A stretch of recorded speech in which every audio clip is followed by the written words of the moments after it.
Just received a mail call from Cycle Scrapping. Sent us an Indiana plate.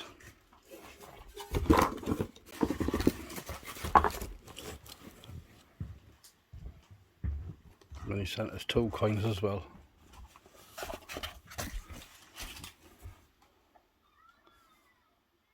Like to thank him. Much appreciated. If anyone hasn't got him, go over and check his channel out, Cycle Scrapping. I'll leave his link in the description. That'll go in my shed once I can get into it. Thanks very much.